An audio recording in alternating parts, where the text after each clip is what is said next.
essence, with the Western legal tradition and societal norms, and that the political and supremacist character given to it by contemporary Islamic jihadists is an extraneous and non-essential element of Islam that can safely and fully be excised from Muslim communities in Europe and the US, which will then take their place alongside other faith communities within the existing social contract.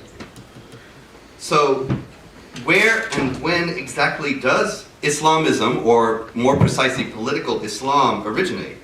Many ascribe it to Hassan al-Banna, the founder of the Muslim Brotherhood, in his establishment of the Brotherhood itself in 1928, and his formulation of Islamic theology and law that was later crystallized by Sayyid Qutb in his writings in the 1950s and 60s. Al-Banna and Qutb, along with their Pakistani counterpart Sayyid Abu Allah Maududi, presented their view of Islam as a recovery of the traditional and true Islam in its fullness as essentially a political movement, as a political movement at its very core. They saw the Brotherhood as an effort to restore elements of Islam that, for a variety of reasons, had fallen by the wayside, and particularly the political character of Islam itself that had decayed during the period of the decline of the Ottoman Empire and was destroyed altogether when Kemal Ataturk abolished the Caliphate in 1924. Now, those events and the founding of the Muslim Brotherhood certainly are watershed moments in the history of political Islam. But can they actually be said to be the origin of political Islam itself, and thus can be separated out from Islam itself, leaving a religion that is perfectly compatible with the role that religions have historically played in the West and play today? Now, this is, I hope everyone understands, a very crucial question to ask. It is very important to understand the relative relationship between Islamism and Islam, or political Islam and religious Islam, because involved in this answer are all manner of policy decisions that flow from the differing assumptions that one may have. And a great deal right now is riding in the West, in Europe, and to a lesser extent in the United States, on the idea that Islamism is an extraneous element of Islam that can safely be excised, and that Muslim communities in the West will, after this is done, pose no difficulty. A great deal of policy has been built on that assumption. And so, the one thing that has not been done is to examine that assumption itself and to assess whether or not it's true. It would seem to me that should have been done in the first place before the policies were made. But since we're now in an age when first we'll pass the bill and then we'll read it, it perhaps is in line with the prevailing political culture. Now, no one, of course, wants to face this question. No one really wants to ask this question because it appears to involve us in some very ugly implications. If Islamism is an essential or inherent element of Islam, if that is, political Islam is part and parcel of the thing itself, if Islam is inherently political and supremacist, well then many fear that there's nothing that can be done about the growing Muslim communities in the West, and that this will inevitably lead to terrible things like mass deportations, genocide. These things have prevented, these fears have prevented people from looking at this question realistically and squarely. But it is never sound policy to base one's actions on the fear of what may happen if something is true. If the truth is true, then it is what it is, and we have to deal with it.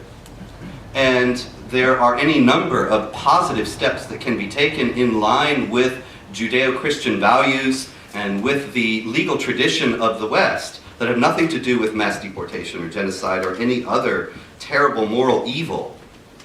And yet, none of the steps that can be taken that would be realistic and in line with our traditions can be taken unless we face this problem realistically to start with. I remember once I was in a debate about the nature of Islam and the teachings of the Quran and Muhammad about warfare, And my opponent in the debate, after I had made a statement, he said, if what Mr. Spencer is saying is true, it's very discouraging. And based his response on the fact, not that it was false, but just that it was difficult, it was depressing. And it's certainly true that in America especially, we always want solutions. And people generally tend to think that you've failed in an analysis if you cannot provide a way to solve the problem. Some problems are insoluble, I'm sorry to tell you. However, every problem can be managed. And this is a problem that can be managed, but only if it's properly understood. Now, whence Islamism? Islamism, political Islam, was founded not in 1928, but in 622. 622 is the year of the Hijrah, when Muhammad moved from Mecca to Medina and became for the first time a political and a military leader. And as if emblematic of how essential this is considered by Muslims, by Islamic tradition in general, to be to Islam itself, the Islamic calendar does not begin with what one might expect as a Westerner. It does not begin with the birth of Muhammad or the death of Muhammad or the first revelation from Allah to Muhammad. The year one of the Islamic calendar is the first year of the Hijrah, of when Islam became for the first time a political and a social system, and not simply an individual religious faith and a matter of one's individual piety. And thus was emphasized the essential character of the political aspects of Islam. Muhammad, according to the Quran, as was mentioned earlier actually, is an excellent example of conduct, al-uswa al-hasana. And when he became for the first time a political and military leader, and established Islam as a political system, this is behavior that is considered exemplary for all time, and indeed became codified in Islamic law precisely as such. Now, when one turns to the Quran, one finds traces of these kinds of teachings in it. Most infamously is Surah At-Tawbah, Surah 9 of the Quran, which in its entirety is a manifesto for aggressive warfare against non-believers, most particularly in verse 29 of chapter 9 of the Quran, which is a mandate to wage war particularly against Jews and Christians. And the verse says, "Those who do not believe in Allah and the last day, even among the people of the book," which is the Quranic term for Jews and Christians primarily, "and do not hold as unlawful that which Allah and His Messenger have declared to be unlawful, and do not follow the true religion, fight against them until they pay the jizya," which is a tax, "with willing submission and feel themselves subdued." So they have to pay this tax, they have to feel themselves subdued. In other words, the Muslims are commanded to fight against non-Muslims, particularly Jews and Christians, until they are subjugated and accept a secondary position in the society. Now, this is one verse out of a big book. And of course, many people will say, well, the Bible has violent passages in it as well. And so we have to look at the entire interpretative tradition that is connected with the book and with the entirety of the book itself. That's completely reasonable. But when we do, the news doesn't get any better. Because there are tolerant and peaceful verses in the Quran. That is certainly true. Ibn Ishaq, Muhammad's earliest biographer, taught that the passages that mandated violence against unbelievers, like the one I just read to you, take precedence because they follow chronologically later in Muhammad's career. They take precedence over the more peaceful and tolerant verses that came earlier. And that too became mainstream Islamic theology and was repeated by numerous Islamic scholars and theologians down through the centuries to the present day. All the schools of Islamic jurisprudence, without exception, every last one of them, teaches that it is the responsibility of the Ummah, the Islamic community worldwide, to wage war against unbelievers in order to establish them as subservient under Islamic law, until they pay the jizya with willing submission and feel themselves subdued. Now, this is not saying that all Muslims are terrorists or all Muslims are evil or some such in ways that this argument has been caricatured. There are obviously many Muslims not interested in pursuing this program simply because they have other things to do, they have other priorities in their lives, they have other things on their mind. There is in Islam, as well as in every other religious tradition, among the believers a spectrum of belief, of knowledge, and of fervor. the teachings of the religion are one thing, and the way in which any individual puts it into practice are another. However, if we take that fact as evidence for the existence of a theologically and juridically viable form of Islam that contains no political or supremacist aspects, we're just whistling in the dark. It does not exist. There is no such thing. There are, in other words, peaceful and moderate Muslims, certainly. There is no peaceful or moderate Islam. There is no formulation of Islam that is mainstream or traditional or has any standing within the Islamic world that does not contain this manifesto for warfare and conquest and subjugation.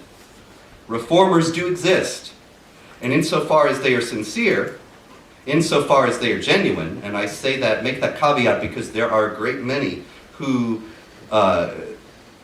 very slyly use language in ways that most Westerners are not aware of what they're doing. And they're actually making a case for Sharia while appearing to do something quite different.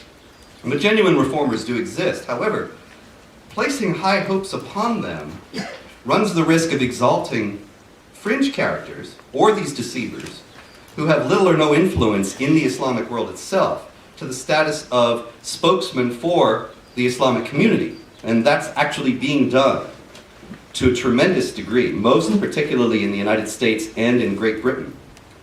There are people who have constructed, Islamic groups who have constructed a new Islam, their own private Islam, and have rejected terrorism, although often that term itself is not defined, or if it is defined, it's defined in a very misleading way.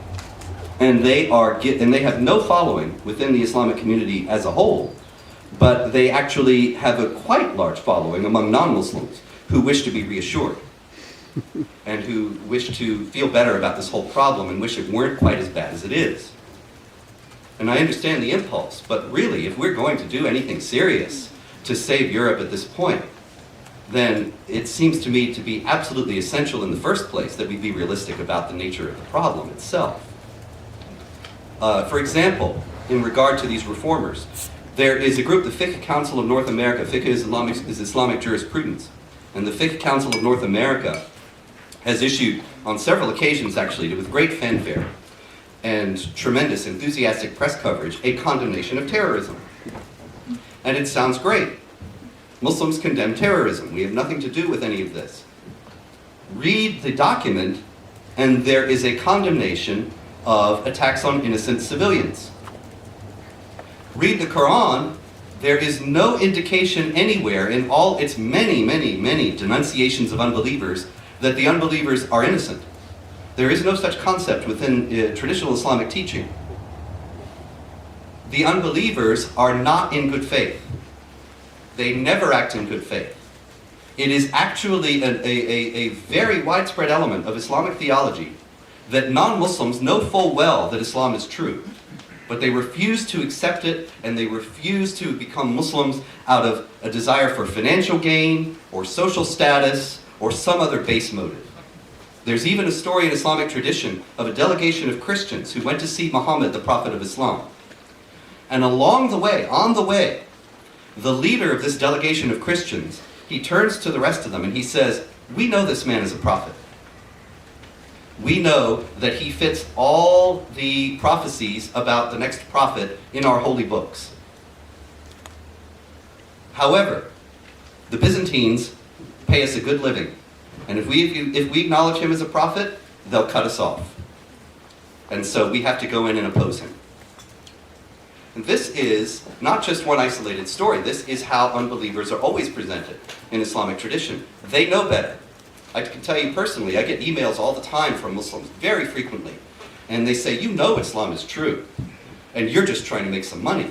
There's money in this. And I understand where they're coming from, because this is what they are taught. But the point is that there is no innocent non-Muslim in Islamic theology. And so to condemn an attack on innocent civilians does not condemn any terrorist attack as we understand them. It leaves a wide enough loophole to fit 9/11 in. and the July 7th bombings in London, and all the rest of them. So, above all, it is imperative at this time that we avoid fantasy-based policymaking and fantasy-based analysis. The implications of what I'm saying are very bad. I don't mean, there's no way to sugarcoat them, but there are precedents and there are useful ways forward if we have the courage to face this problem as it truly is. This is a problem within Islamic teaching, within core Islamic teaching founded on the Quran. As such, wherever there are Islamic communities, there will be terrorism and efforts to impose elements of Islamic law through peaceful means to assert the precedence of Islamic law over the laws of the state in which the Muslims happen to be residing. That will always happen. Now, 1945, the MacArthur government, the occupational government in Japan, issued an edict saying that Shinto, the religion of the Japanese that had fueled Japanese imperial militarism in World War II, would have no interference from the United States occupying forces as an expression of individual piety, as the religion of any Japanese citizen. No interference whatsoever from the government. However, Shinto would have no role in the government or in the schools. And the distinction was made, it was imposed from without, that Shinto would have no way to express the political militarism that had led to World War II in the first place. Now, the United States, Great Britain, Europe are all facing a very similar problem with growing Muslim communities asserting political and societal notions that are at variance with our ideas of the freedom of speech, the freedom of conscience, the equality of rights of women with men, the equality of rights of all people before the law. If our governments had the courage to stand up and say that any assertion of these political aspects of Islam that are at variance with our existing laws will be considered to be seditious. Under existing sedition laws, there would be a tremendous amount of progress made on this problem. But, of course, we're nowhere near that because we can't even admit that there are such initiatives going on from the Islamic communities as such. And so, as long as this unrealism persists, then the difficulties, the cognitive dissonance will continue to grow. And as long as the cognitive dissonance continues to grow, so also will the assertiveness and belligerence of the Islamic communities in the West, because they will see that we are not able and not willing to take the decisive steps necessary to do anything serious to stop them. Thanks very much.